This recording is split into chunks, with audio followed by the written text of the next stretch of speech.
Jubilito TV Official. Okay, so yun. Inyo sa mga kabagis, this is Jubilito TV Official at eto na naman po muli ang isang edisyon ng ating reaction video mga kalingap at kabagis. No? Pero bago po lahat, syempre po, mega love shoutout po muna kay Kuya Val Santos Matubang, kay Ate Edna Vlogs, kay Kalingap Rab, Kalingap Netizens, Kalingap Subscribers, Kalingap Supporters, Kalingap Partners, yan, Kalingap Reactors, Team Bios, Team Karepa, ayan, Team Watchers, Team Strikers, mega love shoutout po sa inyong lahat. So for today's reaction video mga kalingap at kabagis ay gawa natin ng reaction. Ito pong naging statement ni Yang Mi sa kanyang live streaming na kung saan ay inanunsyo niya na nga po, no, mga kalingap at kabagis, no, yung pagbuwag sa Jomcar 18, no, na grupo at papalitan, no, ng JC 18, no, Just Charity 18 na po, no. Although nandun pa rin po yung same abbreviation na JC, pero yung meaning po ay pinalitan na po, no, ng kanilang grupo, no. Pero ang nagustuhan ko lang dito, mga kalingap at kabagis, sa naging announcement ni Yang Mi ay nandun pa rin po, no. Nandun pa rin po yung kanyang pagtulong, especially sa founder po ng Kalingap na si Kuya Val Santos Matubang, and at the same time, sa mga selected na mga beneficiaries or kung sino mang charity vloggers under Kalingap na gusto po nilang tulungan. So, ginawa po ni Yang Mi, mga Kalingap at kabagis, yung pong pag-dissolve ng Jomcar 18 dahil alam naman po natin ang kadahilanan nito, lalong-lalo na sa mga sumusubaybay, no? Dito po kay Yang Mi sa platform na ito na naging kwan na po, no? Naging parang toxic na po, no, yung pong Jomcar 18 na community dahil nga po sabi niya nga po ay lagi pong nadadrag sa mga issues, although mas pinipili ni Yang Mi na manahimik siya, pero nagagawan po ng butas o nagagawan po ng issue ang lahat ng kanyang ikinikilos at ginagawa, no, sa social media.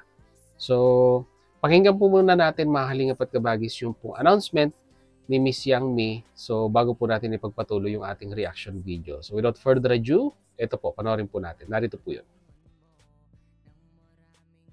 Kambing for being so very so supportive. Thank you so much. I'm so touched, just stay strong for us, I know that this battle we're gonna win. I know this only needs some time, this time, and but I know deep inside my heart that we will always have a better days after this storm, right? So just be firm and strong, yeah. And also sa po kay Christina Romamyang GC pinasapatan na po ba?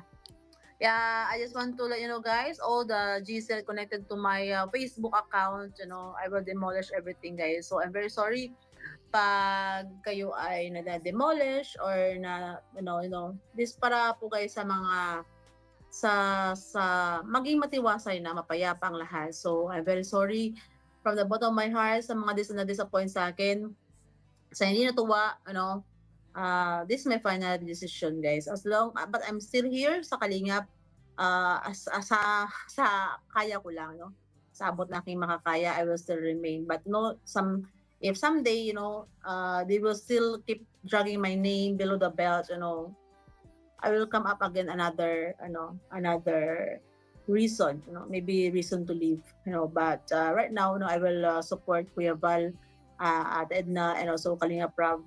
Wala po kaming talagang ng mga LT ganun right now, so we can support kung sino gusto na namin, guys, sa abot namin makaya, but most especially sa landing pad. So thank you so much po sa mga nakaintindi sa aking decision right now.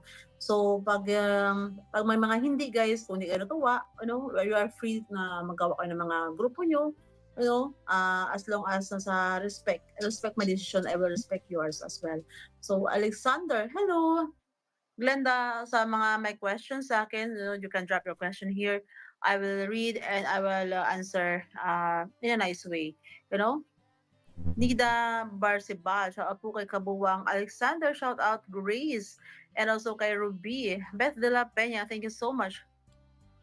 Lindy nga, Team Yus and Friends, good evening kay saan pa mo support ang biyang support ka namin. Thank you so much kay Lindy nga. Oh, Rose Nestor. Mercy Lumdang. Alam ko guys, maraming mga, too much na kasi guys, oh. Tao lang tayo sa tayo guys. We are here in Kalingap to promote, to support, and to stay positive, pero kumbaga too much of almost more than almost 2 years na rin 'di ba ang mga ganito, 'di ba? So keep dragging my name, keep balahura, murahan, it's not healthy, it's not healthy. They are not respect.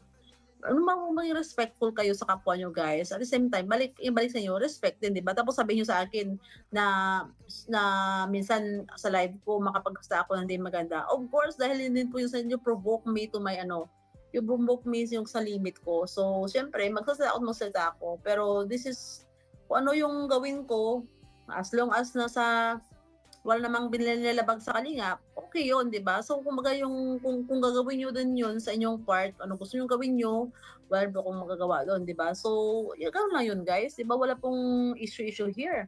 Hana 11, hello. Okay, so yun no, mga Kalingap at Kabagis, no, kumuha lang po tayo ng parang pinaka buod nung pong live ni Yang Mi. Sa kabuuan na full video ay pwede nyo pong pasyalan sa channel po ni Yang TV at doon nyo po mapapanood. Well, ito nga po, no, ito pong masasabi ko dito, ito po yung magiging reaction ko dito mga Kalingap at Kabagis. No? So, Yang Mi, siya po ang may rights, ika nga. No? Nasa kanya lahat ng rights para makapag-decide kung tutulong pa siya or susuporta pa siya sa Kalingap. Which the good thing is, mga Kalingap at Kabagis, ay nandun pa rin yung suporta niya. Yun po yung pinakamagandang balita para sa mga sinusuportahan niya po sa Team Kalingap. To be specific, kay Kuya Bal, kay Kalingap Rab, at sa buong po, no? Sa buong community po ng Kalingap. So, ibig sabihin, in despite of mga issue na ibinabato sa kanya, ay mas pinili pa rin ni Yang Mi na mag-stay kahit papaano at tumulong sa programa po ni Kuya Bal. Most probably, sabi niya nga po, ay sa landing pad magko-concentrate itong si Yang Mi sa abot po ng kanyang capacity or ng kanyang kakayahan, mga Kalingap at Kabagis. So, isa sa mga reasons, no, kagaya ng sinabi ko kanina, kung bakit siya aalis, is yung toxicity na nare-receive niya sa mga kapwa natin content creator and at the same time sa mga bashers na sa loob ng 2 taon ay pinipilit niyang hindi magsalita, hindi magkomento. Pero there will come a time, no? Minsan sa kanyang live streaming ay napoprovoke siya. So tao lang siya at magsasalita siya para idepensa din po ang kanyang sarili. No? Mga Kalingap at Kabagis, no? Pero bilib din po ako dito kay Yang Mi. Kasi po, alam niyo po, no? Sa lahat po ng mga naging sponsor po, no, ng Kalingap na nagkaroon ng sabihin na nating mga isyung ibinabato po sa kanila ay naging matatag, no? Hindi lamang itong si Yang Mi, pati po yung kanyang mga grupong binuo ay naging matatag at mas pinili po nila na ipagpatuloy yung pagtulong sa programa ni Kuya Bal kaysa makipagsagutan at makipagbardagulan sa mga taong pilit na sumisilip ng butas sa grupo niya and at the same time sa kanya po, no, mga Kalingap at Kabagis. Kasi kung iba pong sponsor yan, no, na hindi nakakayanin kung ano man yung pressure na ibinabato sa kanila, ay aalis po talaga yan, no, without without the second chance or third chance, matik na po yan, aalis na yan. Pero isa sa mga nabanggit ni Yang Mi dito, mga Kalingap at Kabagis, no, kung in the future ay muli na naman po siyang ipuprovoke ng mga sabihin na nating reactors at mga bashers, then makakapag-decide na naman siya na baka iwan na nga daw po. Iwan na daw po talaga ang community po ng Kalingap. Yun po yung pagkakaintindi ko po doon po sa sinabi niya kanina, no? Na pag may nagkuan na naman, may gumawa na naman ng issue sa pangalan niya in behalf ng kanyang mga kasamahan sa grupo, ay baka makapag-decide nga po na tuluyan ng iwan ang Kalingap. No? Well, hindi natin masisisi si Yang Mi kung dumating man po yung pagkakataon na yun. Dahil lahat naman po, no, sponsors, reactors, nakipag-affiliate lamang po tayo or nakipag-partnership, no, sa community po ng Kalingap. At yung pagtulong naman po na ibinibigay natin ay wala naman pong sapilitan, no? Kundi bagkus taos-puso lang pong ibinibigay natin, no, sa programa po ng Kalingap. At yun nga, I think Yang Mi is one of the masasabi po nating successful na naging coordinator ng mga sponsor sa LT, and at the same time ay naging successful din, no, sa mga nabibigyan nila ng tulong sa programa po ni Kuya Bal, na in despite po ng mga isyong ibinato sa kanya at sa kanilang grupo ay nanatili sila na tumutulong. Pero kagaya nga po ng sinabi ko po, ang pananahimik sa mga isyong ibinabato sa iyo ay may hangganan din po, no? At meron din pong breaking point, ika nga. Meron nga pong kasabihan na kapag puno na ang salop ay dapat na pong kalusin. So, hindi natin masisisi si Yang Mi na kung minsan ay dumarating sa punto na nagsasalita siya, yun lang po ay para depensahan po, no, ang kanyang sarili at ang kanilang grupo.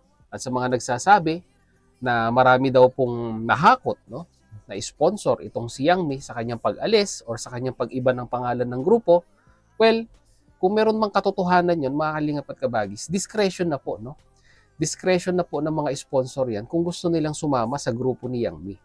Diba? Dahil kung titingnan po natin sa isang anggulo, lahat po ng mga sponsor na yan ay mga matured enough na makapag-desisyon po para sa kanilang sarili. Or talagang nasa kanila po yung desisyon kung kaninong grupo or sino man yung susuportahan nila. Tama po ba ako, mga Kalingap at Kabagis, no? Kasi hindi natin pwedeng iba to na walang utang na loob, di ba? Nakinabang sa Kalingap. Hindi po natin pwedeng iba to yun, mga Kalingap at Kabagis, kay Yang Mi at sa kanyang mga grupo. Bakit po? Kasi po, kagaya na sinabi ko kanina, nasa wastong pag-iisip na sila. Di ba? Para makapag-decide kung sila ay magi-stay or sila po ay tutulong pa.